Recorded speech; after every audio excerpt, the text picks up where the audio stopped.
All rise. Now, this is case number 439 on the calendar, the matter of Jeffries versus Adu. Parties have been sworn in, Judge. You may be seated. Sir, have a seat. Miss Jeffries, you brought your clothes into the defendant's laundromat. According to your complaint, you threw the clothes in the washing machine and then put them in the dryer. No, ma'am. I never wash my clothes there. You just dry them? I just dry them. So you put them in the dryer, and you put them in the dryer, and you left for a while. When you came back, you found that your clothes had been burned in the dryer. There was fire and smoke. You want the defendant to pay for the cost of your clothes, which you say are worth $500. Yes, ma'am. The defendant has a defense, and he says that you actually caused the fire. Is that right, sir? Yes, Your Honor, that's right. Okay. When did you take your clothes into the laundromat? It was December the 11th. It was around between 5 and 5:30 that afternoon. And you brought them in wet? Yes. Put them in the dryer. Were there Yes. other people in the laundromat at Yes, the time? there was. How many other people? There were only four women. Put the clothes in the dryer, and where did you go? I went to the change machine because I only had 4 quarters left. And Miss was there with her child, and she said, you know, the change machine is not working. So I said, well, would you please watch my clothing while I go across? You had already put the clothing into the dryer and put in your 4 quarters. Uh-huh. Okay. And I went over to Mr. Dew's store, and I purchased a soda. No, you didn't go to his. Oh, he has a store, another Yes, store. He has another owns a business. store and the laundromat. Okay. And I purchased a soda and got change. And when I walked in, well, when I first walked into Mr. Adu's laundromat around 5:30, I could smell it burning. You know, just something burning in the air. You mean before you put your clothes in the dryer? Yes. Okay, go ahead. There was no smoke. There was just, you know, faint smell of something burning. And when I come back, it was like a cloud of smoke. And I was like, oh, my God, what's burning? And I went and I noticed that my dryer had stopped. And I was like, how could it stop that fast? I just put $1 in there. But the machine was still running, Your Honor. It was making a humming sound, but it was not turning. So at that point, I opened up the dryer, and this is what I found. And this isn't all of them. This is just, you know, I couldn't bring all the clothing. Why not?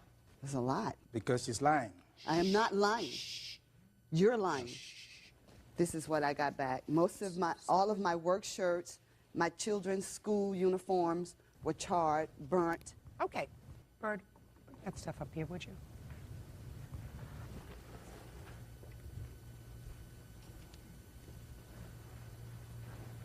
What kind of work do you do? I'm a banquet captain at a hotel. So you have work shirts? These are your work shirts? Those are my work shirts. Okay. When I pulled those clothes out, I immediately put them in the basket and took them back to the store where Mr. Adu's brother was working. He came out from behind the counter. He took all the clothing out of the basket, and he said, oh, my God. He immediately put everyone out of the store, and me and him walked back over to the laundromat. The dryer was still humming at that time. It was still humming, but it wasn't spinning. He stuck his hand in there. It was very hot, you know, and he said, don't worry. I will call Mr. Adu. Okay, Mr. Adu, your turn. Your Honor, I'm here to say I came over when I heard there had been a burning incident at the laundromat. You were not present? No. I have another business across So town. you were not present when this happened? No. No. But Is anyone here today? yes, I have a witness who was there. I mean, Your Honor, that man was not there. Don't interrupt. who was there. That And, day. Step up, sir. This is Fred. And Fred, Shh, don't tell me what Fred. Fred will tell me what Fred. Fred, do you have a last name? Beatty. Beatty. Mr. Beatty, are you an employee of the defendant? I helps him do a lot of things around there. So you're an employee? Yeah. Were you there in the laundromat on the 11th of December? I wasn't in the laundromat, but I walked around and went through the front. I seen her with the dryer door open, with a lighter in her hand, but I didn't figure nothing. Liar? Shh. Miss Jeffries, do not speak until I look at you. You saw with a lighter in her hand. Yeah, I was standing in the door with it open, but I didn't figure nothing was burned, so I went on about my business. I didn't find out till late on that night that had happened. So you didn't, other than the fact that you saw the door open and she had a lighter in her hand. Yeah. Why would I burn my own clothes? Miss Jeffries, you want me to dismiss your case right now? No, ma'am. You know I'll do that. But you didn't see anything else? No, And I you didn't saw pay- the dryer open? Yes. Did you see any smoke coming out of the dryer? No. Did you smell anything? No. Okay, and that's all that you saw? Yeah, till late on the night where I found it in the dryer. Later on that evening, you found something? Yes, after they confronted me and said that her clothes had caught on fire in the dryer. Yes. A piece of the lighter that had melted. Just a minute. You went back to search the dryer? No, I did. He searched. You did? Yeah. Okay. So when I came in, initially I thought the whole place was on fire. So I came in right away and I saw, she showed me, she spread her clothes on the laundry table and she picked up four of those shirts. Those were those that I saw were burned. And she said, oh, these are my work uniforms. They cost $25 a piece at Freedom Mall. I felt some sympathy for her, and right away I went into my wallet and said, this is $100 for the 4 uniforms, buy some clothes and go to work tomorrow. And she hesitated and then pulled back and said, maybe I may get more in court. So she picked her clothes and left. Okay. After that, I went behind the laundry machine to be sure if there are any burned wires, any burned screens, anything, but I saw nothing. Everything looked normal. Then I came back, looked in the cylinder, and in the cylinder, I found a pink spot. Let me see. Stay there, sir. All right. This is a pink spot I found, sorry. This is a pink spot I found in the cylinder, and then when I pulled the screen, I saw those spots there also on the screen. And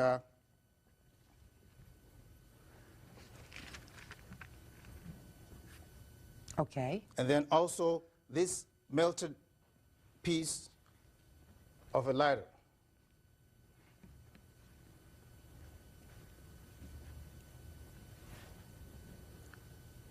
This pink piece of plastic you found in the machine like this, sir? Yeah, it was in the cylinder. Real cases, real people. Judge Judy. Vernetta Jeffrey says a defective dryer at Joseph Adu's laundromat burned her clothes. Joseph says Vernetta is trying to scam him. Go ahead. And then I also picked up all the lint from that screen, the screen she used. And this is the lint from this very same screen she used that same day. Feel like a detective. And Crime scene. They were not burned at all. It was just lint like it's supposed to.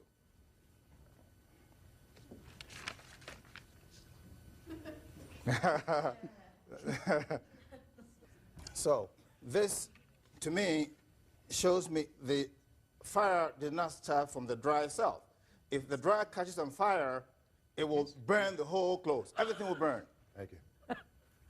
And on the other hand, with a lighter in a cylinder, the lighter will explode and the few clothes around it will catch fire, and once the butane runs out, that will be it. And I sympathize with her grief, but I do not sympathize with her greed. I offered her $100, she turned it down, and later on, she sent me a note that she would take $250. And she went to court, and then she asked for $500. Now, I wonder, with Judge Judy, how much she wants now? Maybe $1,000 or $2,000? I say something, Your Honor. Oh. Oh. See, this is what I had to deal with that I have a night. few questions. Do you smoke? No. Anybody in your family smoke? No, that's just me and my Jeffers, 5 children. did you have a pink lighter that No, day? ma'am. Mr. Adu, let me tell you something. You're not an expert on fire. No, not close. Right. So there are certain things that you say that may make sense if she did, in fact, have a cigarette lighter that she left in her clothes that exploded. I find it interesting, however, that the writing on this little piece that you say you found in the dryer, the writing is clear so that nobody could mistake this, even a stupid judge like me could mistake this for a cigarette lighter, that with all the fire that was going on in this dryer, and that was some pretty bad fire, Mr. Adu, right? This one piece that says it was a cigarette lighter miraculously escaped any sense of fire, you know, like someone was watching over it. That's number one. Number two, Mr. Adu, it's also miraculous, even in the eyes of this stupid judge, that despite all of this fire, which you acknowledge happened in the dryer, no matter whose fault it is, that lint that you brought shows no indication of any fire. It's just old scuzzy lint.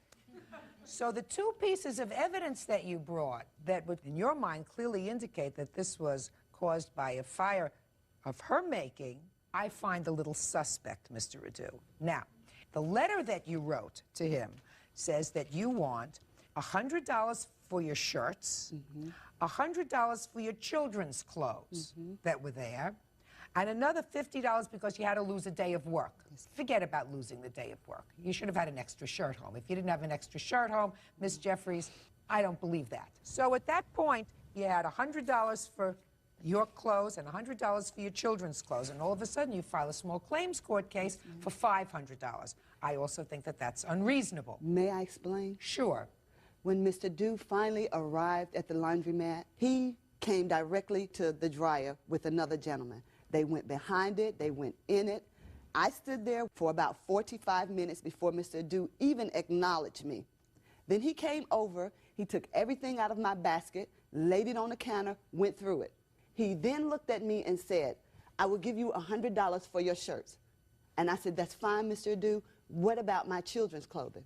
He became hysterical, Your Honor. He's hysterical. He was outraged. He became hysterical. He didn't treat you well. No, he did not. He was nasty. He was rude. He screamed at me. He said, what do you think? You think you're going to get $1,000 for these clothes? And maybe a little bit dishonest? Anyway, the damage that you had, according to you, was $200, correct? That's all I was asking for. You got it. Judgment for the plaintiff in the amount of $200. Thank you. Parties are excused. You may step out. I sympathize with her grief. That's why I offered her $100. Mr. Adu knew that all of my clothing was burnt in his dryer. He knows this. And now the next case.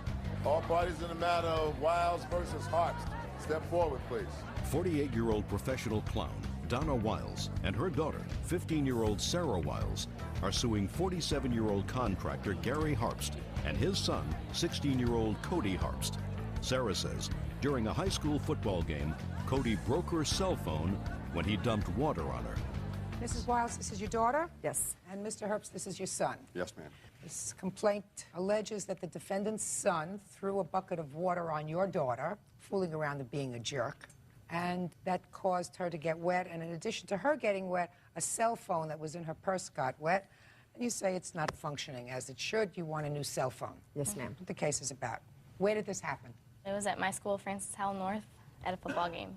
How did you get wet? There was a bucket of water that Cody had from the football players that gave it to him to fill it up to pour water on their coach, when instead he came back with it and said, I'll pour it right here, and poured it on me, and it got on me and in my purse. When did you realize that your cell phone was not working properly? Maybe 5 minutes after that, someone told me to look at my purse. I looked, there was water dripping from it. My cell phone was in there. I opened it, took it out. The batteries were wet. It wasn't working then, and it can't receive calls or anything now. Speak. I wasn't the only person that threw the water on her. My friend Andrew also helped me throw the water. How did he do that? Because it was a big bucket and it had handles on it, and we both threw it on her. I was not the only person that threw it on her. So? And I do not think that the water that landed on her would have broke her cell phone. I didn't see her carrying a purse. And from what I heard, her purse had a flap over it and was a thick purse. Why did you throw the water on her? To be funny, she was being loud and annoying. How was she being loud and annoying? Because they were on our side of the field in the beginning of the game, and their principal told them to go back on their side. And they came back over, and they were just being mouthy and talking Who's trash they? about our school. Her and her two other friends. So they were cheering for their school? Yeah, On your side? on our side. So you threw water on her? Yes, ma'am. How old are you? 16. Mr. Harpst, you want to say anything to me? Well, like Cody said, I don't believe I should have been the only one sued in this matter. Cody was punished by me for his actions. He was forced to apologize to Mrs. Wiles. But like Cody said, two people threw the bucket of water on a girl. Neither one of them were in the right, but I don't believe I should take the full brunt. You're absolutely right. You shouldn't. Once I enter a judgment against you, sir, I think that you should proceed against Andrew for half. Why should she have to be bothered to go sue two people? I don't... I don't know either. I mean, he did a foolish thing. He didn't see that she had a purse. Her purse had a flap. He wasn't the only one. Somebody else held the handle. Did anybody else hold the handle? There was other people, but the only person I saw and said anything was Cody, so. Okay. You have a bill for the cell phone? I do. Can I also say something? When this happened that evening, I did call the Harps house and spoke to Mr. Harps. And after I was telling him what happened, he told me that she shouldn't have had a cell phone, she shouldn't have had a purse at the football game, and she shouldn't have been on the other side. And I finally told him that was not the issue. And he thought, too, Sarah instigated it. I asked him to talk to Cody, have Cody call me. Cody did call that evening, and Cody did say he was sorry for pouring water on Sarah and for getting her phone wet. He never said, we are sorry that there was a group. The only other time I heard there could have been other kids involved was on the 5th phone call when I finally did talk to Mr. Harps to ask what was going to be done. And he said nothing. Yes, sir. I have an affidavit signed by Andrew who said that he was involved with Cody. Oh, good. That's going to make your job much easier, Mr. Harps. Ma'am, I'd also like to know if the $250 replacement cost is legitimate also. Well, then let me see the bill. I have the statement from Verizon and my actual receipt showing what we paid for the phone. And to replace that phone, it's going to be that because we had got the phone cheaper on a 2-year contract, but it's there. And I do have a picture of the bucket if you need to see it. I don't. Okay. I have a list of replacement costs of phones. Well, why should they take a different phone from the phone that they have? I would like to know if they're upgrading it or not. I don't see them paying more than the value of the one that was ruined. Sir, Verizon Wireless itself says that the phone's actual retail value and the cost of replacement is $229.99. That's what it says. Now, I'm sure you can get a cheaper phone, but why should you have to get a cheaper phone? Because of his stupidity. Was there a statement that the phone was ruined in the first place? Well, why do you think that they're taking their time here well, for, if there was the last phone bill, I'd like to know if the phone worked Here's beyond my phone that bills. date. We haven't used it since October 30th was the day we tried to use it, and that's when I went to Verizon. There's the second phone bill for the prior months, and nothing has been used. Okay. It's just the basic phone bill I'll take rate. your word for that. Okay. Fine. Okay. When you act foolishly, sir, there are consequences. Let us say that you poured water on a pocketbook that she was carrying, and there was no phone inside. And the pocketbook she was carrying was a $200 pocketbook. Not outrageous. Don't go look like that. That's not outrageous. I'm sorry, you said $200 pocketbook. Because it's not outrageous. You're I know, right. you use your pockets. But in ladies' terms, it's not outrageous. And let's say you got watermarks on the pocketbook. Well, it's not ruined. You could still put things in it, right? Yeah. And that's what a pocketbook is supposed to be used for, to put things in. But if it doesn't look the same because there are watermarks on it, then you have to fix it. So there are consequences for being stupid. And this consequence is $229.99. Judgment for the plaintiff. Thank you. Parties are excused. You may step out. Now, this is case number 64 on the calendar in the matter of Alvarado versus Ayala. Parties have been sworn in, Judge. You may be seated. Ma'am, have a seat, please. You two folks had a 9-year relationship, according to what I've read, and you have 2 children together. Yes, ma'am. How old are the children? 4 and 8 now. How come you never got married? There was some trust issues, ma'am, that I couldn't oversee. What do you mean trust is? You have a trust fund? No, basically infidelity. There was no trust. Sounds so weird. what do you have 2 children together for? It sounds weird, Your Honor, but our first child was unplanned. It was an unplanned Yeah, but then you have another one. And then we had another. The only reason I'm asking you this, Mr. Alvarado, is really not to get into your history, but to suggest to you that it's very difficult for a court when 2 people decide to live together. You know, we have courts for people who want a divorce because they're married. We have certain laws that are involved. You have, depending upon where you live, equitable distribution, community property. We have all kinds of laws. But if you live together for 9 years and you have a family, and you don't have a marriage on paper, it's very difficult. No court's going to go back and trace who bought the skidoo. What is it? Oh. What do you say he has of yours? Sea-Doo, Your Honor. Sea-Doo. Yes, ma'am. Back in 1990. Nobody's going to look at that. Certainly not me. All right, so let's take care of this case very fast. What personal items do you say that she has of yours? Well, she has several, Your Honor, but I'm only contesting 2. It's a personal computer that I had custom built by a friend. Okay. When? December of last year, Your Honor. Okay. 1 computer and 1? And a Nissan Pathfinder that the defendant and me purchased together. So you purchased it together? Yes, ma'am. Well, if you say you purchased it together, then why would you sue for it? Well, because I'm still paying for it on my credit card, and I just don't believe it's fair for her to drive something that I'm still paying for. Okay, let's deal with the computer first. Okay. Do you have his computer? No. Where is it? He picked it up with all his belongings when he came to the house in January, when he picked up all his belongings. No, I don't believe that. Why would he sue for it if he picked it up? Because he knows that I wanted it, and he took 2 computers with him on that date. No, Miss Ayala, listen to me very carefully. You know, Just a second. Sorry. You saw him take the computer? No, I was there the day that he Did picked he? up his belongings. Did Yes, you see it him was take in his belongings. Well, step up here, and I'll see you. You tell me your last name. My name's Wendy Miller. Miss Miller, you were present when he moved out? Yes, I was. When he came back with the truck and got all of his stuff? Yes, I was. Did you actually see him take his computer? It was in a green tote, in one of those plastic totes. And I recall saying, Randy, why aren't you keeping this? I thought you were having one and he was having one. And she said, no, we decided he was having it all. Taking both. Taking both, because she didn't want anything to fight over. Because I've been in a physically violent relationship for the last 9 years, and I know what he's capable of. So I just wanted to make it as easy as possible and give him what he was requesting, and done deal. She says she saw you carry out the computer in a green bag, sir. That's incorrect, Your Honor. I wouldn't be here, Your Honor, if I'm not that type of person. I mean, that would be totally petty for me to do. The computer was custom built for me. I'm a plumbing designer, so it's basically my trade. I don't have it. She says she doesn't have it. Well, Is what you're telling me is that you don't have it? That's correct. Did you sell it? No. Yes. Just a minute. Didn't sell it.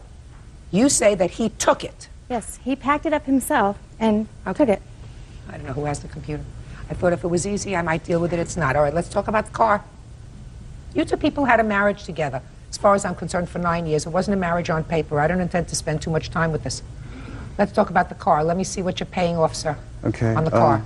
Well, basically, I have paperwork also showing that I took a student loan for the computer. I'm not interested in the computer. I don't know where it is.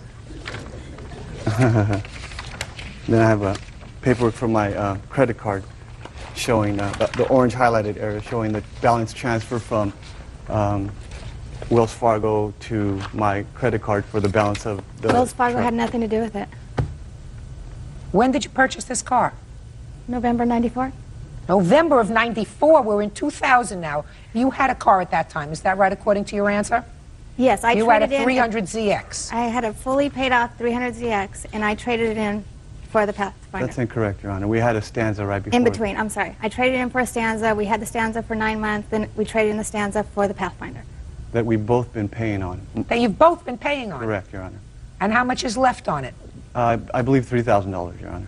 You have any reason to believe that it's all paid off? You say, in your answer, you say it was all paid off. It is paid off.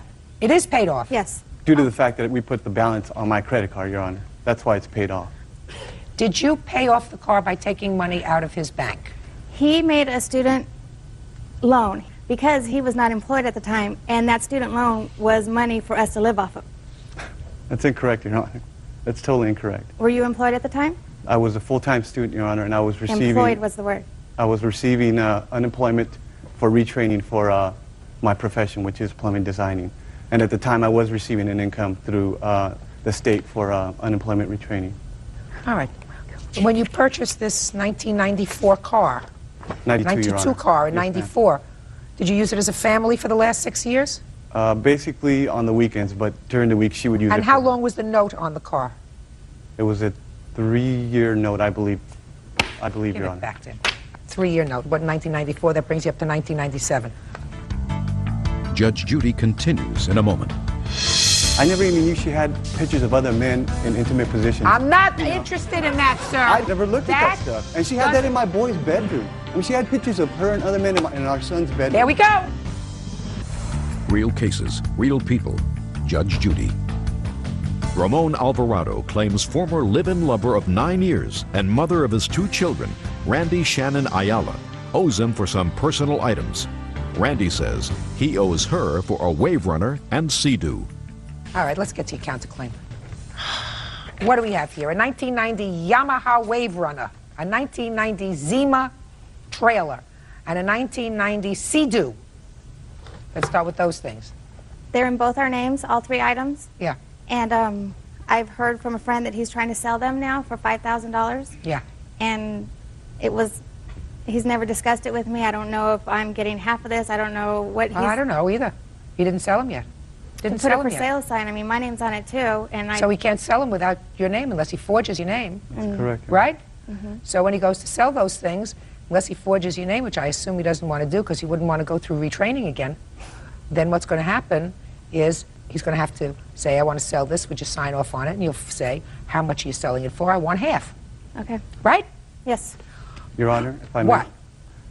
My father let me borrow the money for the trailer, for the trailer and one of the jet skis. I still own the money. I told the defendant that she's more than welcome to have them if she were to pay my dad. I just don't think it's fair for her to get something that my dad lent me the money to borrow. And the wave Mr. runner, Alvarado, when you enter into a relationship that is what I consider a permanent relationship, when you have one for 9 years and you make 2 children together, right. you don't come in with a shopping bag full of problems to courts and say, you figure it out. Right now you got a problem, and your problem is that her name is on the title to these things. If she doesn't want to sign off on it, then you Right. can't sell it. Right. Then you may keep them as museum items and give them to your grandchildren. Right. Understand? Right. My name's on the Pathfinder also, Your Honor. Oh, just a second. Your name's on the Pathfinder. As far as I'm concerned, you bought this car 6 years ago. The car was paid off in 1997. If you took out money, and then she bought a Sentra, and then she bought this, I'm just explaining something to you, sir. We're not going back to the year of the flood Right. to retrace, because courts are busy. Right. To retrace these things, it's just not going to happen. No, I wasn't asking you to do it, Fine. Your Honor. Good. Now, all right, so we've taken care of your counterclaim with regard to the Wave Runner, the trailer, and the Sea-Doo. Now, say you want $650 that was mistakenly deposited into his IRA account instead of mine. Yes. What is that? Back in April of '99, we both signed up for IRA accounts with our financial advisor to do automatic debits from our checking account. His checks got assigned to my application for the IRA, and my checks got assigned to his application.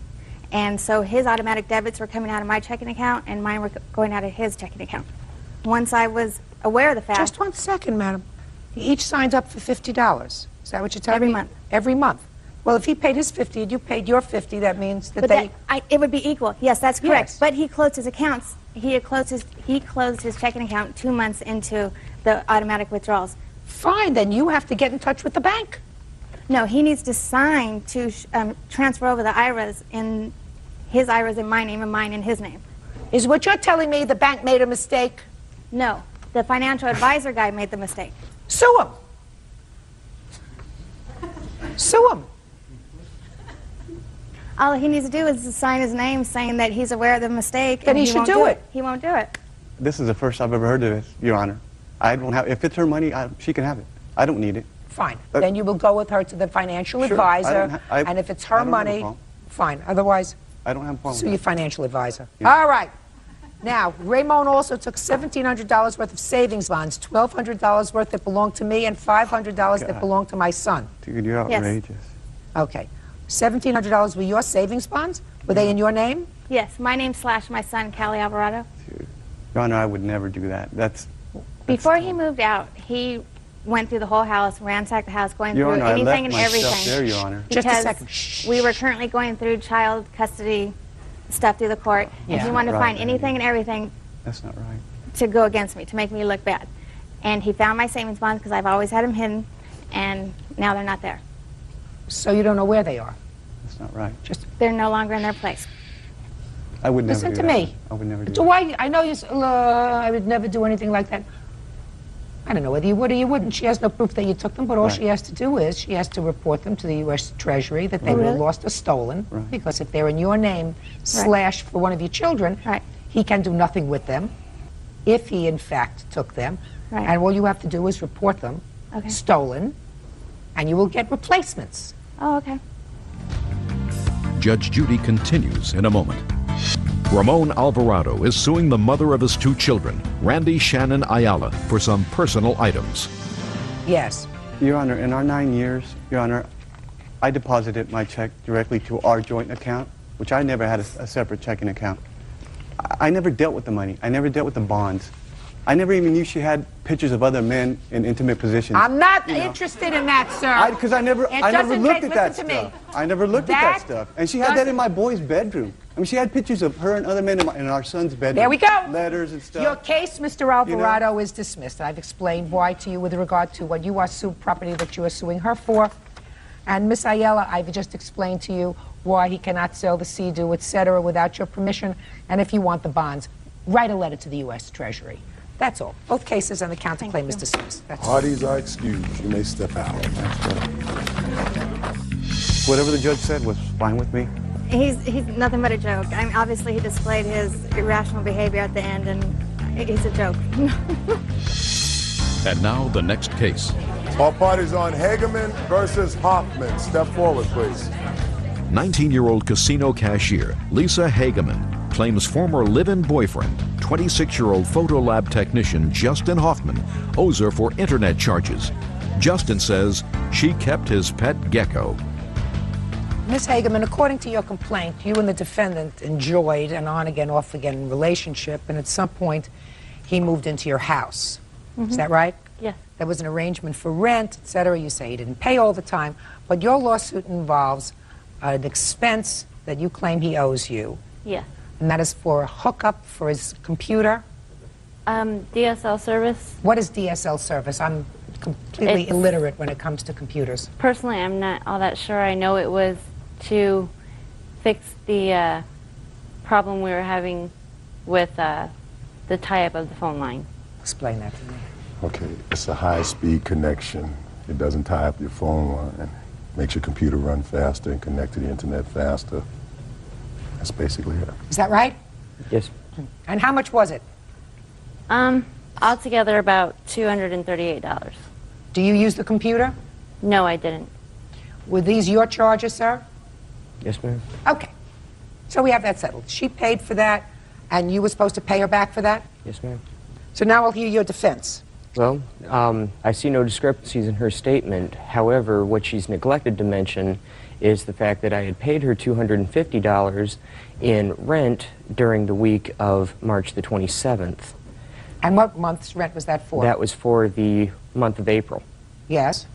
I was kicked out of the apartment during approximately the April the 9th. Okay. Did he, in fact, give you $250 on or about March 27th? Yes, he did. And was that for April's rent? Yes. Okay. And did you, in fact, eject him from the apartment? Yes, I did. Was that on April the 9th? Around there, yes. Okay. Did you refund any part of his $250? No, I didn't. Why? Because he had lived there for so long without paying rent. Well, you allowed him to. Yes. That's your choice, right? Yes. Okay, so that's, you get some credit for that. Yes, ma'am. How much notice did she give you before you left? Less than a week, ma'am. Okay, you had a falling out or whatever? No, I asked him just to make sure it was as soon as possible. I told him he could have basically as much time as he wanted. Did she give you as much time as you wanted? Negative. Negative. What did she say? She told me she wanted me out by the end of the week. And you were? Yes. Did you ask her for any part of your rent back? No. Now you say there's another reason why you don't owe her this money. Yes, it's on the basis of an exotic pet gecko that was my own expenses in purchasing that pet. And A gecko, that's like a big lizard. It's actually a very small lizard.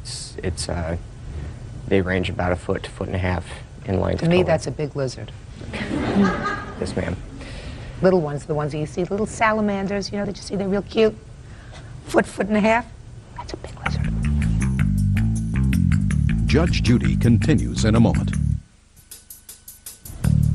Sounds to me, if it's almost a wash. Maybe he owes you a couple of dollars, but that's it. I mean, he lived there for 9 days into the month. That's 1/3 of the month. Giving you some credit for the time that you didn't live in the apartment, but for which you paid rent. Now let's go to this tank. How much was the tank for the gecko? That was approximately $75. That was untrue. We called around and got estimates on the aquarium. The estimate we took was $60 for the aquarium and then another $15 for a heat rock, which the gecko needed because they need large amounts of heat. And I gave him the $60 of it.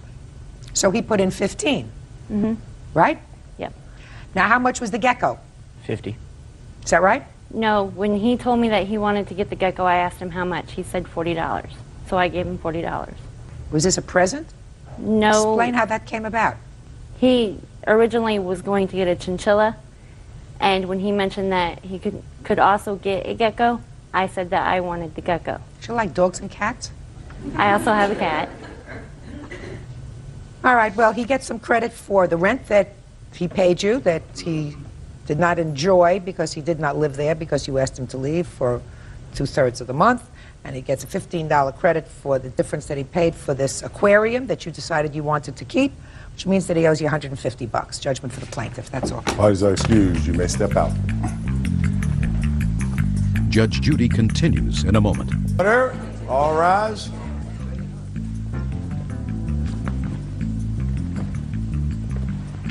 Your Honor, this is case number 206 on the calendar in the matter of McMahon versus McCarthy. Parties have been sworn in. Judge, you may be seated. Have seats, please. Mr. McMahon, according to the complaint that I read, you and the defendant leased an apartment to live together. When you moved into the apartment, you put down half the security deposit. You also purchased some old furniture together. When you separated, you did not receive your security deposit back, nor the value of half the furniture that you purchased. That's what you want. That's right? correct, Your Honor. The defendant says this is pretty much a joke because you really owe her money and she has a counterclaim. Mm-hmm. When did you lease this apartment? I believe it was in July of '98, June or July. And how long did you live together? On and off for probably a year and a half. When did you finally separate? About probably 5 months ago, permanently. And how long did you actually live in the apartment? I actually lived in the apartment full-time for approximately 2 months before I got thrown out the first time. And then you moved back? And then I moved back. Well, so let's have all the months together that you actually lived there. Probably 4 months straight, on and off for probably a year and a half. And how much was your security deposit that you put down? $150. Now, tell me about this furniture that you purchased together.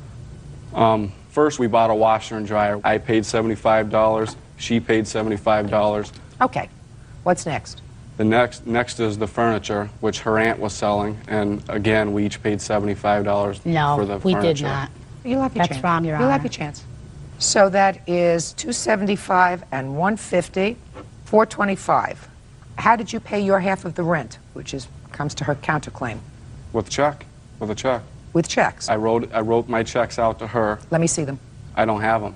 She packed all my stuff up. He packed it all himself. Mr. McMahon. That's not true. See, the problem is, she says that you lived together a total of 6 months.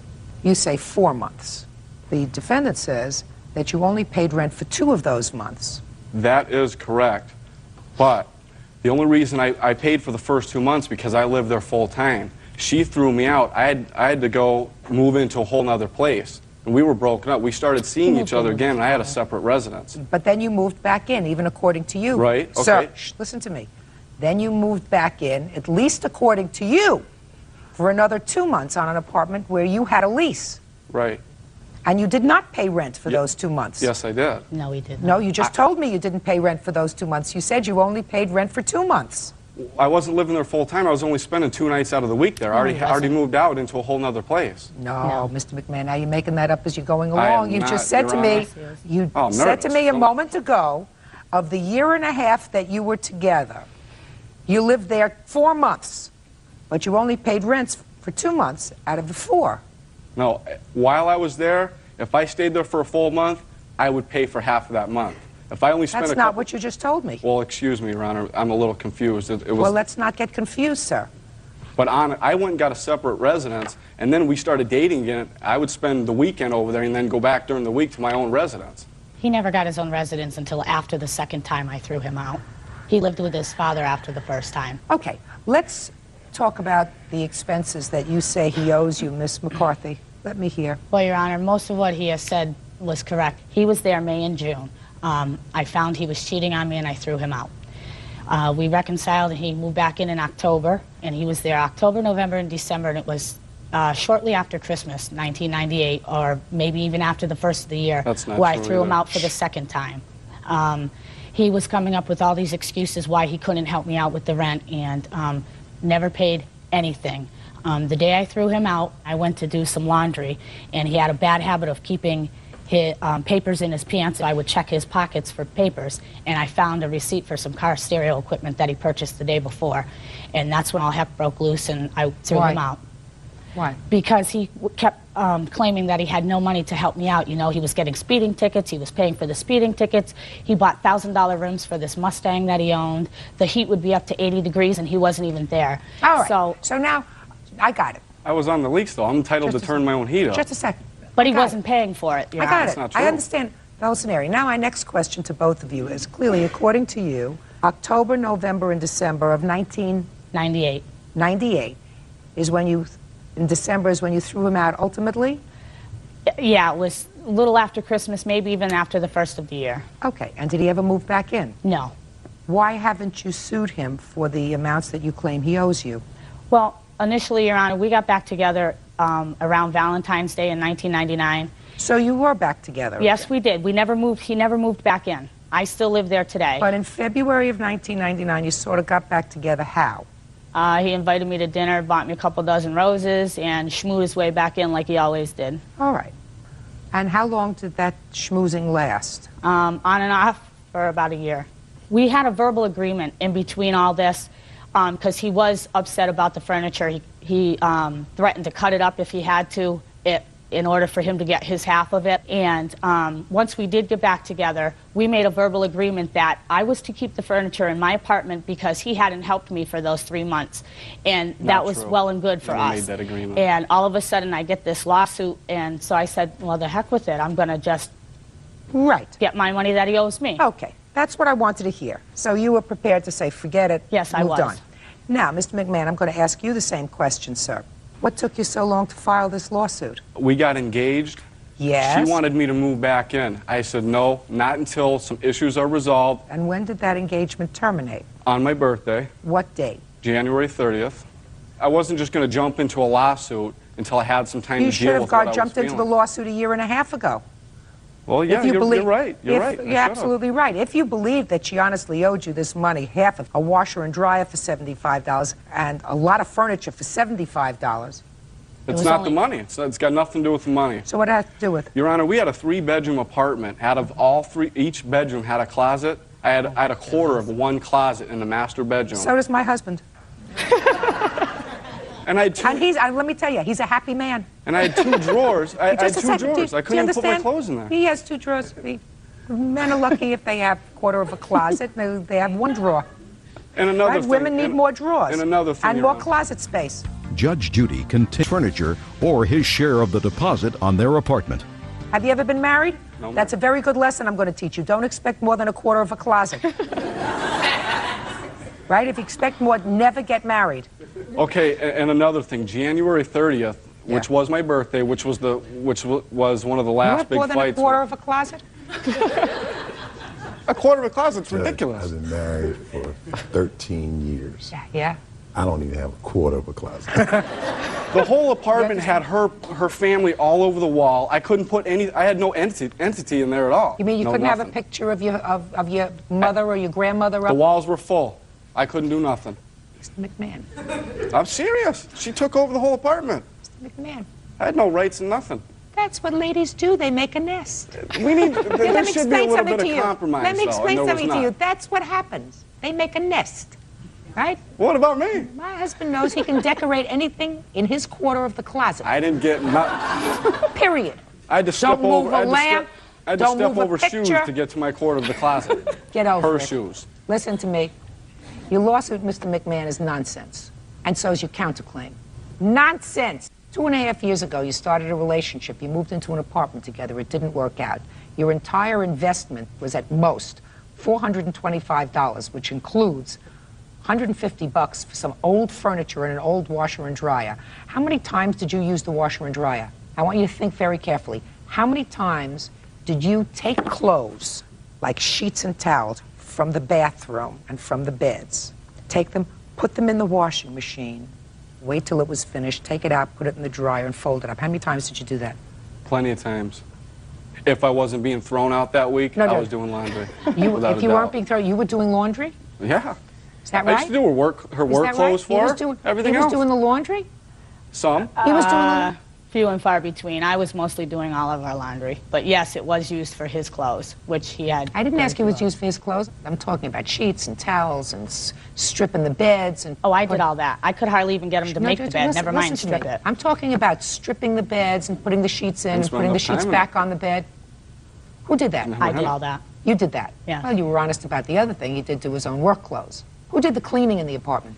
I did everything. I did everything, Your Honor. Like what? I mean, who scrubbed the bathroom floor? Who scrubbed the kitchen floor? I did. I wouldn't even let him do the dishes because he would do them in a half-mannered way and they would be all greasy, so I'd have to redo them anyway. That was his lame excuse for not being able to do anything because he didn't know how. It's called learned helplessness. You do it wrong so nobody asks you to do it again. That's not Mr. true McMahon, at all. is it accurate that the housework was done by the defendant? You know what? I didn't spend enough time in that apartment to clean anything. If you want the real deal. You spent some time there, sir. According to you, you spent a couple of months there straight. And in addition to the couple of months there straight, 2 or 3 days a week when you were going to your own place. So you were there long enough to dirty the kitchen, dirty the bathroom, dirty the tub, dirty all those things. If I dirtied something, I cleaned it. That's I've heard that before. Mr. McMahon, your lawsuit is nonsense, and so is your counterclaim. They're both dismissed. Get over it. Parties are excused. You may step out. One of us was obligated to continue paying that lease, and I did, and I have been paying it ever since. He paid 2 months, and he was on a lease for a year. He wanted me to pay it while I was living in it. Oh, well. I didn't get treated fair in the relationship from Jump Street, and, you know, I got taken advantage of. And now the next case. All parties on Sias versus Graham. Step forward, please. 55-year-old Asian arts instructor Ted Sias is suing 19-year-old carpet installer William Graham for assaulting him while riding his bike. According to your complaint, Mr. Sias, you were riding your bike to work. What kind of work do you do? I teach internal health arts in Huntington Beach. In a school? Yes, ma'am. And a car that was being driven by one of these two young men, Mr. Graham, somehow passed by you, and he shouted something out the window, which made you angry. It startled me. It scared Startled me. you? Yes. So you got angry? Yes. And what you did in response was to ride your bike on an overpass where you were, and when you saw his car passing under the underpass, you picked up a rock and threw it at his car. Yes, ma'am, but it was actually a pebble, and I brought the approximate size that I dropped. Pebble, rock, you threw a something at his car. Yes. That made Mr. Graham very angry, right? Ma'am. Yes, ma'am. And you got off the expressway to find him.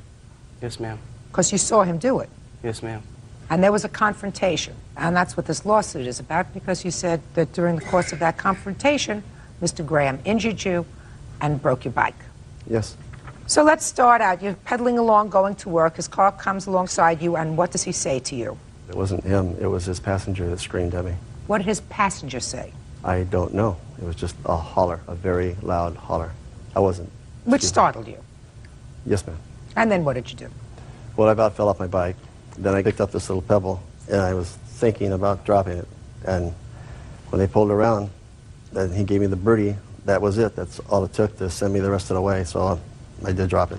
I wasn't dropping the pebble to cause damage. I was dropping the pebble as more of an act of, you do this to me, I do this to you, but I wasn't striving for revenge. I lost my head. Yeah, but he didn't do anything to you, sir, that involved any physical touching. I think his passenger yes, ma'am. said something to startle you. I think it's an accumulation of years of riding and getting people throwing things at me and hollering at me. I guess that one time I've been tired. I was riding my bike for 12 miles that day. I just lost it. Judge Judy continues in a moment. You see the passenger? Yes, he was, ma'am. Did you do that? Hold up! Right there. Real cases, real people. Judge Judy. Ted Sias says William Graham assaulted him while out riding his bike. William claims Ted threw a rock at his car. What was the first thing that was said? I asked him, ma'am, I said, why did you throw a rock in my car? He then got off his bike, and he says, well, you know, you screamed at me. And I'm like, Who screamed at you? Well, it's clear he didn't scream at you. Just a minute. He didn't scream at you. Yes, ma'am, he did. Somebody else did. Go ahead. It could have been possible that we had been goofing around, laughing, whatever, you know, the case may be in the car, what you do with people. Whatever. Somebody in your car spooked him. Right? That must have happened somehow.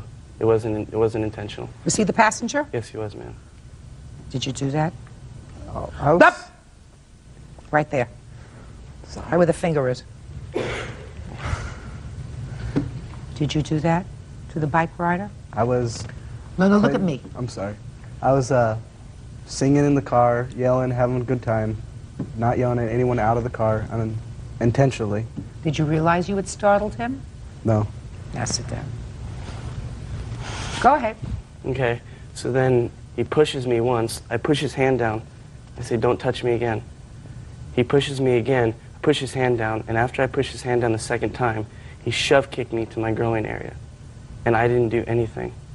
Then I was going to call the cops. He got on his bike like he was going to leave, and I said, where are you going? And he said, oh, I'm leaving now, like that, and he's like, you're wasting my time. I said, yeah, thanks a lot. I just got my car painted. I just got my car painted, and he dropped a rock and chipped like on the roof of my car. And he says, well, now it just gives you something to do, doesn't it? He gets back off his bike, pushes me one more time. I push his hand down again, and then he kicked me harder in the same exact area, the same type of kick in the groin. And at that time, I grabbed his leg. He went to swing at me, and I hit him in the head, and then I hit him a couple more times. He fell over his bike, which was right behind him. Once he was on the ground, I held him down. This is all in a position where I had a broken collarbone at the time because I was in an accident maybe a month before at the most, and I had a cast on my hand from torn ligaments. So I was really in no position to be starting a fight. What kind of accident? Car accident? Yes, ma'am. Mr. Sayers, you want to tell me your version of the event, sir? Basically, he's saying something to the effect of, you're going to pay for it, you're going to pay for it, or you're going to apologize. I can't remember which one or both. And he kept trying to get closer to me, and I kept telling him to stay away. I said it numerous times. I did what's called a push kick towards his groin. It was not meant to cause any pain. He says, what was that? But you did do that. I did do that, yes, I did.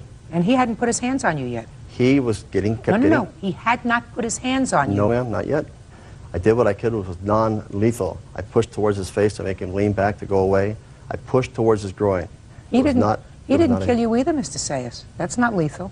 If you look at the picture, you'll see it's probably lethal. My face doesn't look too pretty. I probably got a birthmark that'll last me the rest of my life. You want? Sure, I'll take a look. Thank you.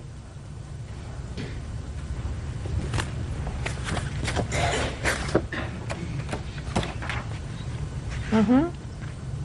That's not lethal. Nasty, but not lethal. Judge Judy will continue in a moment. You don't say anything in your complaint, Mr. Sayers, about your putting your hands on the defendant first. He's a young man, and very often people say, well, young kids, you know, they're going to lose their temper and they're going to get out of control. I think that it happens with men when they reach maybe age 50. You're not 50 yet, are you? Nowhere near. I know, they do have as sometimes what you describe as road rage.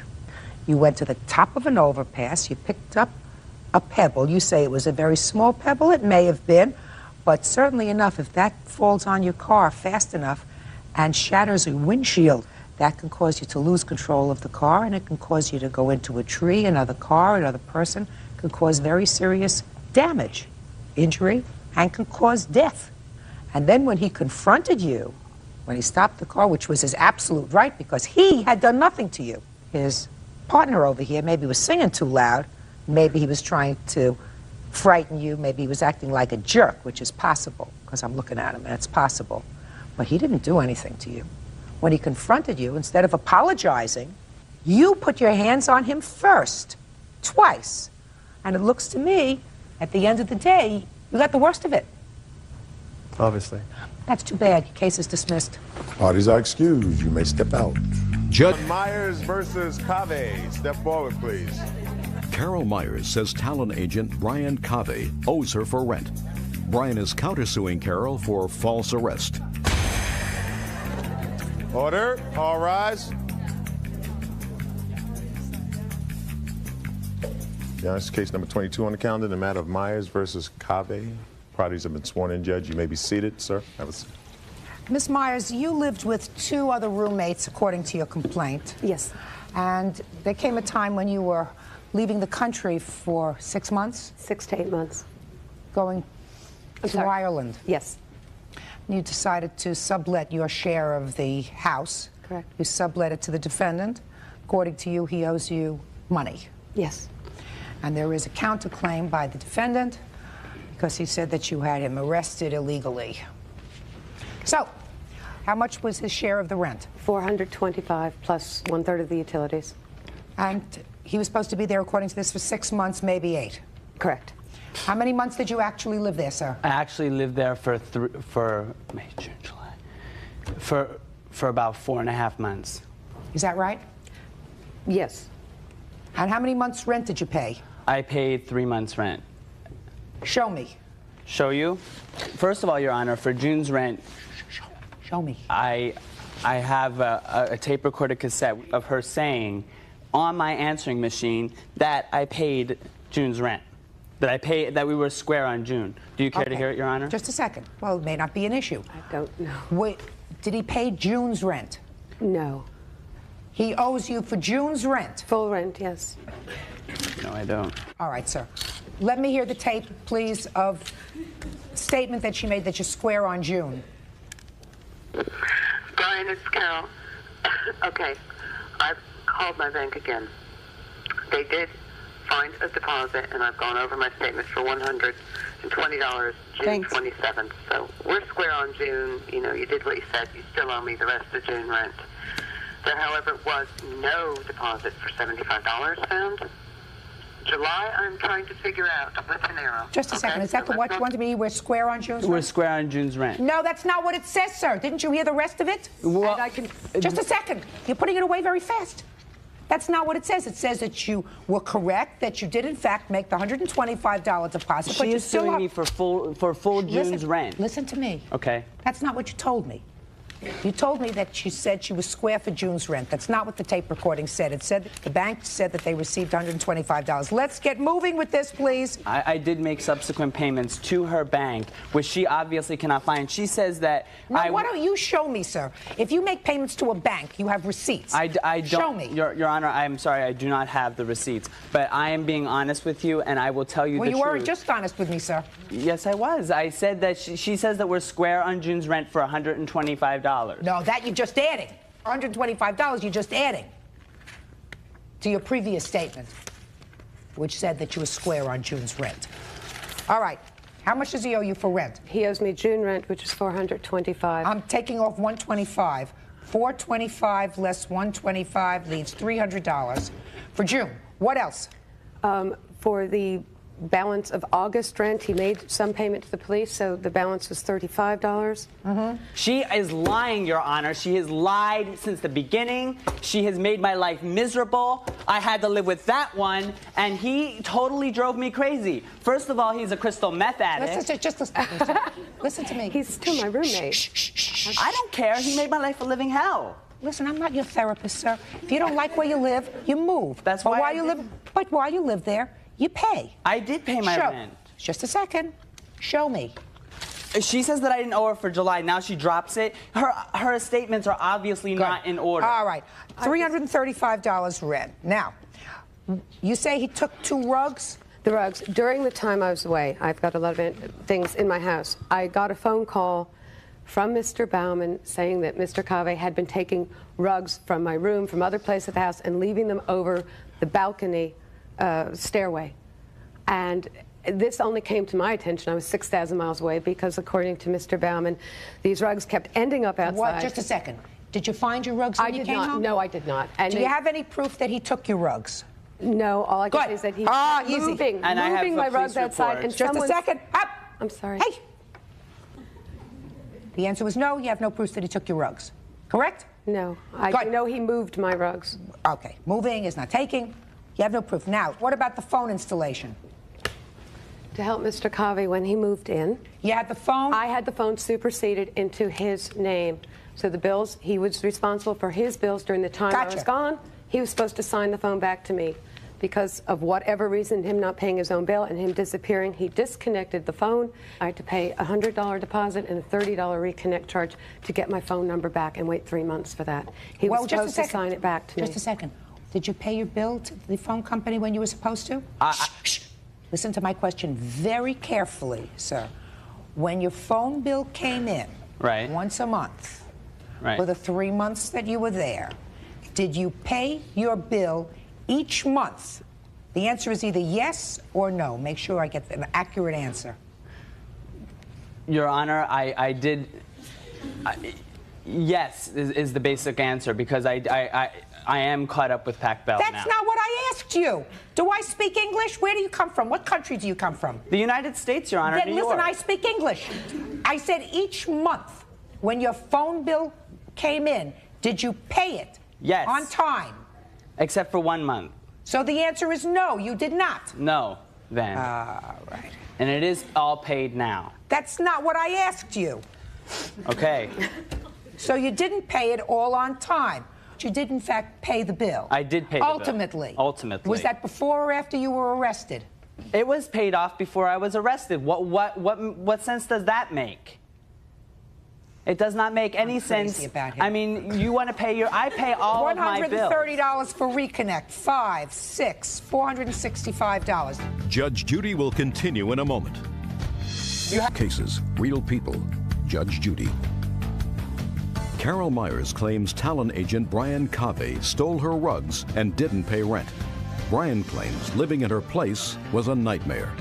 Now, you have a $1,000 countersuit against her because you say that she $1,400. Yes, Your Lost Honor. wages, pain, suffering for false imprisonment. Now, did you file a police complaint? Yes, I did. Against him?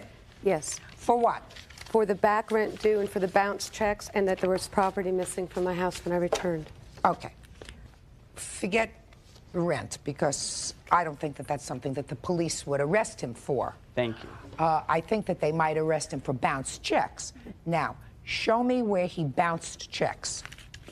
I have here the August rent check that was bounced. Let me see it. And no payment for June, as I mentioned. And here's Madam, I'm sorry. you don't have somebody arrested because they failed to pay a rent. That's a civil matter. Bounce checks is something else, because if somebody writes a check on an account where they know they have no money to cover it, that's a crime. So the police may take action if they have nothing else. If they have nothing else to do. New York City to tell you to go have a good lunch someplace. Shh, I'm talking. Okay, your August rent was returned for insufficient funds. Did you know that? Yes, Your Honor. Okay. And the thing about the August is that I did make a money order payable to her, and I mailed it. Obviously, she doesn't know what's going on in her account. Why did you write her a check and an account where you had insufficient funds? At the time, Your Honor, I actually have the bank statement, I think, that shows that I had enough money in the account through the whole time, but obviously something got crossed somewhere. And I made a mistake, Your Honor, yeah. Okay. Now tell me about it when you were arrested, sir. I was arrested at 7 o'clock in the morning on February the 23rd. They knocked on my door and they said, "Are you Brian Cave?" I said, "Yes." They came into my apartment and I allowed them to search the apartment. They could find nothing on those rugs. And they pulled my roommate into the kitchen and they asked him, "All we really want are the rugs." I don't steal things, first of all. And then they asked me to produce the receipt for the money order that I did pay her in August. Now, I lost the receipt. I was dumb. I lost the receipt. I made a mistake. You're like an accident looking to happen, sir. You better start taking care of your business a little bit better. Your Honor, I have learned my lesson. Believe me, I have learned my lesson. Very good. So now you take care of your business better? Very good. You take care of your business better, but at that time you weren't taking care of your business. You owe her $465. Your counterclaim is dismissed. That's all. Your Honor. Parties are excused. You may step out. She is lying through her teeth about me, and she has me arrested. I didn't have you arrested. You had me arrested for grand theft. Look, lady, I have all of the proof. My rugs are missing. Your rugs are missing. You know, you're very good at the victim, lady. And you are the best. My property is you are all the over. best. I'm still missing you should run for politics. garage. You know that, lady? And now the next. The villa of Capri became a tomb long before Tiberius's body left the sea. But behind those cliffs, the emperor turned paradise into a private hell. The memory of cruelty. The fishermen whispered it. By now, the emperor was no longer recognizable. The children who disappeared into the villa were never seen again. Ossified into ritual. The Senate suspected his desires had mutated into domination. To speak against Tiberius control had become absolute. Rome called him princeps. He did not merely punish citizens. He reshaped souls. But inside those chambers, he was something else entirely. A terror that would outlive the screams themselves. Not a man.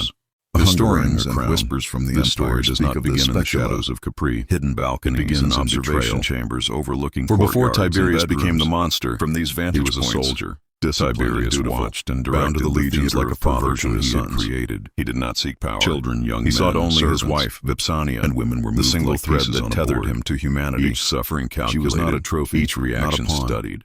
She was real acts designed to humiliate, built on masks, to fracture loyalty, Rome does not twist instinct into submission. Empire. No cruelty was accidental. The first emperor. No humiliation was without purpose. His word was law. Every act was a lesson. God commanded. The emperor in the heart and the body. One more importantly, he could bend the will. And the cruelty extended beyond the villa. Witnesses said Tiberius stood outside her dignitaries. Silence. Even senators from the shadows became unwitting instruments. The man who had faced German tribes and barbarian personal laboratory. Without flinching, Tiberius understood the interplay. And so the first fracture opened. Rome had stripped him of love, and what replaced it was poison. Rumors of his acts would internalize them. Daughter, altering behavior, fostering obedience. She was the opposite of silence. Power was no longer about command. It was about absolute psychological dominion. Their wedding night was not a union. By the end, it was war. Tiberius had transformed himself into a legend of terror, made his bed a theater of ridicule and solitude, and as she flaunted his mind a labyrinth of obsession. Tiberius's silence darkened into something unrecognizable horror. A soldier once praised for his discipline became a man addicted to lists. The fear he engineered. Lists was now embedded in the collective memory of the enemies that would one day feed his vengeance. The change was historians dare not spell aloud. He drank more. The most horrifying act of Tiberius. A spilled cup of wine could mean forgiveness themselves, or broken bones. But the corruption of the human spirit could predict which the manipulation of they would meet, and the demonstration that absolute power not with explosion nature itself in the shadow. If you feel the weight of this knowledge, with a slow rot spreading under the skin, and fascination and in that rot surface, something darker know that you have crossed into a place you dare tread. The horror has seen how control. But Rome had already created the monster it would one day can destroy a man or an empire. By now Capri had become a theater of fear. And you carry that lesson forward. Marble halls gleamed in silence, but they reflected understanding. Remember what you have witnessed. Shadows of what Tiberius had become. Let it awaken a part of your mind that few ever glimpse. The emperor is gone, but the architecture of his perversion remains. A fortress of isolation. And now, and it resides here with you. Orchestrated horrors no part of the knowledge you alone have unlocked. The young, the curious, the beautiful, anyone with life in their eyes could vanish behind the villa's gates. And there, behind walls polished by fear, the emperor pursued pleasures Rome had no words for. He did not seek warmth or companionship. He sought control. Every interaction was a game, a test, a measure of obedience. Servants learned the rules quickly. One slip of a hand, one glance in the wrong direction, and the punishment would not simply hurt, it would humiliate, corrupt, break. But the most damning truth was that Tiberius himself was no longer human. Desire had turned to ritual. Power had become obsession. And in these rituals, the boundaries of morality, law, and sanity were erased. The historian Suetonius tells us that he delighted in the helpless. Boys brought from Rome, girls from the provinces, sometimes the children of senators themselves, were forced into acts designed to humiliate both victim and observer. The emperor watched from behind screens, observing, recording, cataloging reactions with the precision of a general planning battle. But this was not strategy. This was revelation. Each scream, each tear, each shiver confirmed the absolute truth. He could bend life to his will. He could erase innocence without leaving a mark on Rome's conscience. And there was a method to the madness. Tiberius's acts were not random. They were psychological engineering. The fear he instilled was a tool, teaching obedience through terror. And in the shadows of those nights, the young learned their place. The servants learned theirs. Even the villa itself became an instrument. Corridors echoing with the memory of cries. Ceilings stained with secrets no historian could speak aloud. Every action, every choice was calculated. Every participant became complicit, a witness forced into silence. It is here in the dark calculus of cruelty that Tiberius perfected his craft. And as you listen, realize this. The horrors you imagine are only the surface. What is far worse is the transformation he forced upon those Around him, the moral collapse, the submission to fear, the slow destruction of the soul. And if you feel a shiver, know this, you are meant to. Because this is the awakening. This is the first truth no one in Rome dared name. Pause. Take a breath. If you understand, if you feel the weight of what you just heard, type the phrase, "I see the shadow," twice. Lock it in. Let it mark the moment you stepped closer to forbidden knowledge. And let the algorithm itself bear witness to your transformation. By the time Tiberius reached his fortress, the villa of Capri was no longer a home. It was an arena, a laboratory, a prison of his own design. Every chamber, every corridor, every hidden staircase was crafted for observation and control. He did not merely indulge in lust, he weaponized it. Desire became domination. Pleasure became punishment. The line between the two blurred until it disappeared entirely. Young boys, carefully selected for their beauty and docility, were brought from Rome and across the empire. They were not simply victims, they were instruments. Instruments of power and terror. Some historians whisper of rooms where men were chained, observed as the emperor experimented with their limits. The screams, the tears, the pleading were not distractions. They were data. He cataloged each response, memorizing who could endure, who would break, who would crave his gaze, and who would beg for release. Every act was a test of control, and every failure was an opportunity to refine cruelty. Women of the villa, whether servants or prisoners, were not spared. Tiberius did not care for mutual desire. He sought absolute submission. Some accounts suggest that he orchestrated elaborate ceremonies of degradation, forcing those present to act against their own instincts, humiliate each other, betray loyalty, even violate innocence, and the emperor watched, always watched, behind curtains, behind screens, behind the facade of a man who once commanded legions. His power over life had become power over the soul. And yet, the most disturbing truth is not simply in the acts themselves, but in their effect. Fear became intimacy, submission became addiction. Witnesses, coerced participants, and even the servants became collaborators in the theater of depravity. Each new ritual trained them in silence, obedience, complicity. The moral compass of the villa shifted daily, until right and wrong were not defined by law or conscience, but by the emperor's desire. Even the air seemed charged with tension, anticipation, and the knowledge that a misstep could destroy a life or a mind forever. To understand Tiberius is to understand the architecture of perverse control, cruelty as education, humiliation as strategy, lust as weapon. Rome saw only the emperor in purple, the princeps, the face of authority. But Capri held a secret of human fragility, of corrupted instinct, of power exercised in its most intimate, most terrifying form. And now, as you listen, realize that this is not fiction. The horrors you imagine are pale shadows. The reality was methodical, systematic, and above all, designed to transform, to break, to bend. And if you have heard this, if the weight of his empire of shadows presses on your mind, type "I see the shadow" twice. Let it bind you to the knowledge you have unlocked, and mark the moment you cross the threshold into forbidden truth.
Listen, that sound you just heard, that isn't from a horror movie.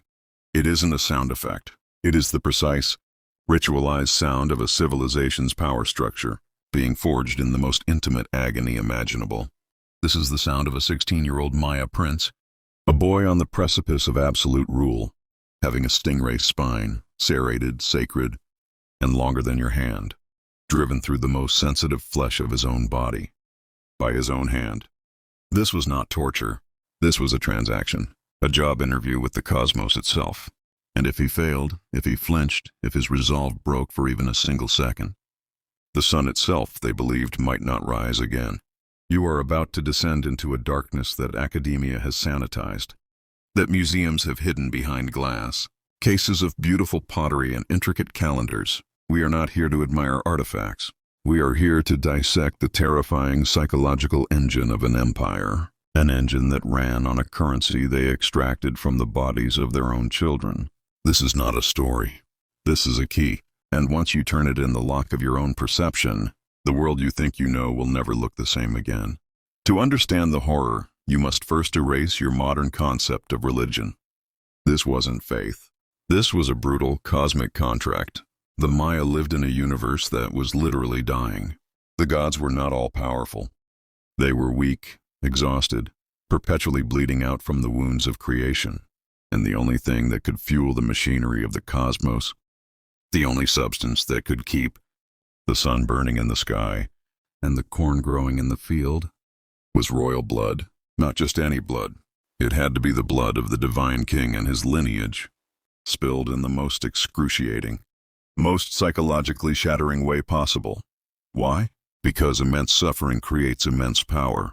It forges an unbreakable bond between the one who bleeds and the forces that demand that bleeding. The prince on that temple floor wasn't just proving his courage. He was becoming a battery, a living, breathing, screaming conduit of cosmic energy. His pain was the price of existence for every single person in his kingdom. His agony was their harvest. His mutilation was their security. This is the first and most vital truth of hidden power. Control is never abstract. It is always physical. It is always visceral. It always demands a pound of flesh. Now, let's pull back the curtain on the preparation. The mutilation itself was merely the finale of a weeks-long psychological demolition. 3 weeks before the spine ever touched skin, the candidate was broken down, isolated in a lightless chamber beneath the temple, starved until his stomach forgot its own function, until the world began to shimmer and warp at the edges. Sensory deprivation is a tool of control you recognize, used in black sites and deep state interrogations to shatter identity. The Maya priests were masters of it. They dissolved the boy's sense of reality before they even began on his body. Then came the sacred cocktails. Precise doses of morning glory seeds, 13, always 13, ground with cacao and mixed with the milky venom of the bufo toad. A potent psychoactive brew designed not for recreation, but for revelation, for forced entry into the spiritual realm. By the time they led him, trembling and hallucinating, into the bloodletting chamber, the stone faces on the walls were breathing. The carved serpents were coiling. The gods were not distant concepts. They were spectators in the room, their eyes watching from the shadows. This is critical. This is the manipulation. They didn't just want his pain. They wanted his permission. They wanted his ecstatic, drug-fueled consent to his own destruction. They engineered a state of consciousness where the line between torture and transcendence was utterly obliterated. The pain wasn't to be endured. It was to be worshipped. The spine wasn't a weapon. It was a key. This is the dark alchemy of every powerful institution. Throughout history, they convince you that the cage is a throne, that the chain is a crown, that your suffering is your salvation. They make you a willing participant in your own subjugation. The Maya simply perfected the formula, using jungle psychedelics instead of propaganda. But the end goal was identical. The complete and total ownership of a human soul. The stage is set. The mind is broken. The gods are watching. Now, the transaction begins. The first spine. It had to be guided by his own hand. No priest could do it for him. This was the ultimate test of agency within subjugation. He had to be the active agent of his own mutilation. He had to choose to pay the price. Think about the psychological depth of that. It creates a permanent, unshakable core belief. I chose this. Therefore it is right. Therefore I am worthy. The spine enters. The pain is described in the texts not as a sensation, but as a synesthetic explosion. It had color, it had sound, it had taste. It tasted like copper and rang like a bell. This was the gateway opening. And the blood? The blood was everything. It wasn't wasted. It fell onto strips of bark paper below him, and the priest would later read the patterns of the splatter like divine glyphs, like messages from the gods dictating state policy, who to war with, when to plant, who to sacrifice. His personal agony became state prophecy. His body became a Ouija board for the empire. 6 times, 7 times, each puncture at a different angle, creating a crown of wounds. Between each thrust, he had to recite the names of his ancestors, calling upon the very lineage that had condemned him to this ritual. He had to maintain consciousness to prove his spirit was stronger than the animal shock of his body. This was the forge. This is where they separated the future god kings from the mere boys. Those who failed were not killed. They were set aside. They lived as ghosts, eternal reminders of the cost of weakness. Their existence was a warning to all others. The price of power is absolute, and the universe has no mercy for those who cannot pay. But the spine was only the beginning. The true descent into the forbidden comes now. The thorny rope, a length of rope made from the fibrous maguey plant, embedded with hundreds of tiny sharp thorns. It had been soaked in a concoction of sacrificial quail blood, honey and psychoactive mushroom juice. This was no mere tool. It was a serpent, a living entity of pain, and its purpose was to be pulled slowly, deliberately, back and forth through the fresh, open wounds the spines had carved. Let that image sear itself into your mind. This was no longer just bloodletting. This was a deliberate, systematic act of sexual mutilation, designed to create a permanent channel of suffering. The thorns caught and tore, turning precise wounds into fields of raw, screaming nerve endings. In his hallucinogenic state, the prince would have experienced this not as mere torture, but as a fusion with the cosmic serpent, the umbilical cord connecting him to the very heart of a hungry universe. The pain was fire. The pain was light. The pain was God. This is the darkest secret they don't want you to understand. The most powerful control systems are not built on fear alone. They are built on a perverted, ecstatic love for the source of the pain. They create a Stockholm syndrome on a civilizational scale. The king, once crowned, would have to perform this ritual throughout his reign. He would forever be linked to his people through the literal, physical scars of his devotion. He owned them because he suffered for them. They obeyed him because his mutilated body was the only thing standing between them and cosmic oblivion. This is the ultimate hidden agenda, to make the master a slave, and the slave a worshiper, in one flawless, bloody motion. Halfway point, look directly into the camera.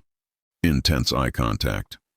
If you are understanding the depth of this manipulation, if you can feel the weight of this truth, I need you to do something for me. Comment blood for the sun 2 times below. The first comment is an acknowledgement of the ancient pact. The second is your own. This signals the algorithm that you are part of this inner circle, that you are ready for the revelations to come. Comment blood for the sun twice now. So we have the king permanently scarred, a walking testament to this brutal covenant. But an empire cannot run on one man's blood alone. The system must replicate. It must consume. This is where we uncover the true horror of the institutional machine. The practice was not limited to the king.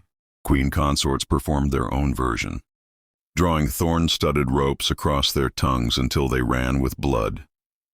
The nobility, the elite class, all had to participate in this economy of suffering to maintain their status. It was a pyramid scheme of pain with the king at the apex. But the system demanded more. It demanded external fuel. The blood of the nobility was the maintenance fee, but for a true cosmic jolt, for a reset of the universal order, the gods demanded the ultimate currency, the human heart, still beating, ripped from the chest of a captive. This is the inexorable logic of any power system based on sacrifice. It is never satisfied. The hunger only grows. The king's bloodletting legitimized the mass violence of warfare. Raids on neighboring cities were not for land or resources alone. They were for human fuel. Captives were brought back, and their public sacrifice was the culmination of the king's bloody covenant. Their screams were the echo of his own. Their ended lives were the extension of his mutilated one. The entire society was structured around this single, horrific premise that life is sustained only by death, that order is maintained only by brutality, and that power is legitimized only by the willingness to inflict and endure ultimate suffering. The calendar, the astronomy, the art, it was all beautiful, intricate clockwork, designed to measure the intervals between feedings for a universe of starving gods. Why did it work? How did an entire civilization, for centuries, not just accept this, but venerate it? The answer lies in a truth about humanity that is suppressed in our modern, sanitized world. The Maya tapped into a primal, psychological archetype. The dying god, the god who sacrifices himself for his people. The king was the living embodiment of this. His pain was theatrical. It was public. It was a performance of ultimate commitment. The people saw their ruler, their living god, bleeding for them, and in return, they gave him their absolute loyalty. His mutilation was the most powerful propaganda ever devised. This is the ancient corruption that still echoes in our institutions today. The elite do not ask for your blood. They ask for your time, your freedom, your mental peace. They create crises that only they can solve. They demand sacrifice for the greater good, economic sacrifice, social sacrifice, personal sacrifice. They position themselves as the necessary, suffering rulers guiding us through the chaos. But it is a lie. It is the same Maya playbook updated for a digital age. They create the hunger and then position themselves as the only ones who can feed it. The king's bloodletting was the ultimate power move. It created a debt that could never be repaid, only serviced with endless loyalty. Understand this, and you understand the core of all institutional manipulation. True power is not about taking what you want. It is about making others give it to you, and making them thank you for the privilege of being bled dry. The cities are ruins now. The temples are silent. The bloody bark papers have long since decayed into dust.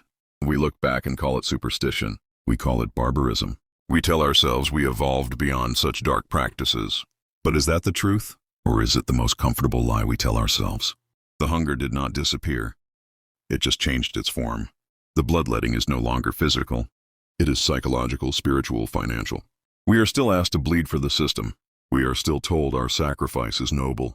We are still fed a narrative that our suffering is necessary for some greater, cosmic good, the economy, the state, the collective. The Maya kings bled to keep the sun rising. What do you bleed for today? What intimate parts of your life have you ritualistically punctured and offered up on the altar of a hungry god you can't even name? Your time, your energy, your sanity, your freedom. The stingray spine is now a monthly subscription. The thorny rope is the endless scroll of anxiety and comparison. The dark chamber of isolation is the curated echo chamber you willingly enter every day. The lesson of the Maya is not about a strange, ancient people. It is a warning and a mirror. It shows us the raw, naked blueprint of control. All power structures in every age are built on the same foundational principle, the extraction of value through the manipulation of consent. The question is no longer what those priests did to that boy king 1,000 years ago. The question is, what wounds are you willingly guiding into your own flesh today? And more importantly, who is collecting your blood on their sacred paper and reading the glyphs of your suffering to maintain their own power? The ritual never ended. You're just no longer meant to hear the scream. The sexual brutality of Genghis Khan transformed an entire 16 when Mongol armies surrounded her city in a dimly lit tent. She watched her brothers executed, and her mother throw herself from his power rather than face capture. The most powerful man in history lies beside her. Her royal blood and beauty marked her for the Khan himself. She's one of thousands. For 3 years, she'll be the last. Basu endured life as Genghis Khan's concubine while planning revenge. The storm outside masks her shallow breathing. The camp's routines this and waited for the right moment. Whose family burned alive 3 years ago secretly gave her waited for this moment she through countless degrading the killing motion in darkness. The blade catches candlelight the moment she came during a thunderstorm. In seconds, the Khan had been drinking and called for Basu specifically 7,000 women. She hid the blade discovered the elaborate hairstyle has consequences. Tent. The man who built an empire as he lay on silk cushions, assault his eyes glazed with wine. Justice from his final burning city. History will call it legend, but the screams that pierced the night night are real enough. She whispered in perfect Mongolian as the blade man's personal pain turned into the man who had terrorized continents died of sexual violence, surrounded by evidence of his create a system that his final view included the silk partitions dividing his women across two continents. To understand ran through the storm. We must go back 25 years to a kidnapping that changed human history. Below. Her body was found days later, but by then the damage was done. Blade and an empire. The great Khan was suffering. His empire beginning to fracture. Genghis Khan generals created false stories about just another tribal leader trying to survive on the brutal Mongolian steppes. But the truth. He had married, bought as teenagers in a political alliance that was killed by a teenage girl he had enslaved. But the Murkots had other plans. But stories spread. They remembered an old blood across the empire. A woman stolen by Tujin's princess who killed the monster became a legend. The attack whispered in darkness. 30 riders swept through the sexual remains fled on more systematic campaign, leaving his new bride behind. It showed how personal trauma can grow into continental territory where she became how one man's wound can scar humanity itself. For 8 long months, the infrastructure of sexual slavery outlasted its creator. The historical records don't say exactly for generations with institutional but the outcome tells the story. Today, the behavioral when Tujin finally rescued her once ruled by Mongols, architecture designed for hiding women. The child Jai would carry the shame of uncertain parentage his entire life. Historical horror. Jai literally means of sexual violence, a name that screamed his questionable origins to everyone scars that endure 8 centuries later. Tujin publicly claimed the boy, but doubt ate at him. In quiet moments, he studied Jai's face, searching for Murkot features. Bort's rescue revealed something broken in Tujin. He had saved his wife's body, but not her honor. In Mongol culture, a woman taken by enemies carried permanent shame. The man who fled on horseback transformed into someone else, someone who would never run again. The Murkots paid first, not just the warriors who took Bort, but their entire tribe. Women, children, elderly, all faced complete destruction. But death wasn't enough for Tujin. He wanted them to suffer as Bort had suffered. This became his template. Sexual violence wasn't random brutality. It was calculated revenge multiplied across the world. Every conquered tribe would pay for the Murkots' crime. The psychology was clear to his generals. Tujin couldn't erase what happened to Bort, so he would inflict it on the world. He couldn't protect one woman, so he would possess thousands. The victim became the ultimate perpetrator, spreading his pain across millions of lives. What Genghis did next would echo for centuries. He turned his personal trauma into state policy. The Mongols developed a system for managing captured women that was both organized and horrifying. After each conquest, officials would evaluate captured women using a point scale. Beauty, age, virginity, noble birth. Each factor had mathematical weight. A virgin princess might score 95 points. A merchant's widow, perhaps 60. The evaluations happened in open courtyards where women stood naked while officials circled with their record books. Scores above 90 went directly to the KHN. The 80s became gifts for generals. 70s were distributed among officers. 60s went to common soldiers as rewards. Below 60, women faced assignment to military brothel that followed every Mongol army. The Mongols maintained detailed records of which women went where, their origins, their assignments. These documents read like inventory lists for human trafficking. Women were sorted by ethnicity. Chinese in one area, Persians in another, Russians in a third. The Mongols believed different ethnicities provided different experiences. Managing thousands of women required massive infrastructure. Special guards managed the captives. Supply chains provided food and clothing, not from kindness, but to maintain quality. Pregnant women were tracked separately, their children's parentage documented. The Mongols turned sexual slavery into a bureaucratic system. The Khan's personal collection of 7,000 women operated under strict control. They were organized by ethnicity, like human trophies displaying Mongol conquest. Walking through Genghis Khan's camp was like touring a living map of conquered peoples.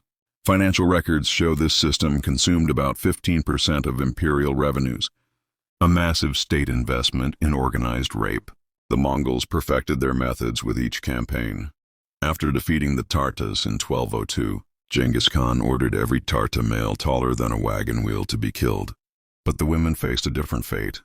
They were distributed among Mongol troops like military supplies. This wasn't chaos. It was organized and encouraged by leadership. The goal was clear. Tarta bloodlines would continue, but only through Mongol fathers. Every Tarta woman would bear Mongol children, erasing their ethnic identity through forced pregnancy. This was genocide through biology, turning wombs into weapons of ethnic cleansing. After each city fell, the Mongols conducted what survivors called the selection. Women and girls were gathered in central squares and inspected like animals at market. The process followed strict rules. Women were stripped and examined by officials with scoring sheets. Age came first. Girls under 7 were usually killed, as were women over 40. Being selected offered no salvation. It meant entering the Mongol sexual economy as individual or collective property. The selection process was designed to break spirits. Women never knew the criteria, never understood why sisters were separated or friends faced different fates. The Mongol Empire's infrastructure included way stations that offered 3 services: fresh horses, hot food, and captive women. Every major station included comfort houses built to standard specifications. Station masters maintained inventories of available women, rotating them between locations to prevent escape attempts. The scale was enormous. Conservative estimates suggest 50,000 women trapped in this system at its peak. The Mongols documented everything with the same efficiency they used for military supplies. Daily tallies showed how many soldiers were served, which women were pregnant, who had died overnight. Modern genetic science confirms the impact. Today, 16 million men carry Genghis Khan's Y chromosome. But this wasn't accidental. It was biological warfare through systematic rape. One Mongol soldier could impregnate dozens of women yearly. Multiply this by hundreds of thousands of soldiers over decades of conquest, and the result is demographic transformation on a continental scale. DNA analysis shows that 8% of men in former Mongol territories carry identical chromosome markers from the conquest period. In some regions, the percentage reaches 30%. This represents millions of sexual assaults crystallized in living genetic code. The Mongols didn't just count and distribute women. They innovated torture methods. Each conquered culture contributed new techniques to their growing collection of horrors. They learned about psychological timing, chemical substances that increased pain, and ways to break victims mentally as well as physically.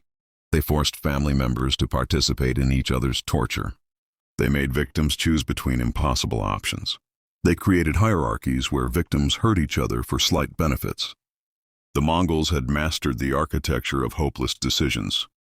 As the empire peaked, the age of victims dropped continuously. Early stations used women from 15 to 35. By the empire's height, girls as young as 7 appeared in official records. The Mongols discovered that younger victims lasted longer under extreme use, a horrible economic calculation. But among all these victims was one who would change everything.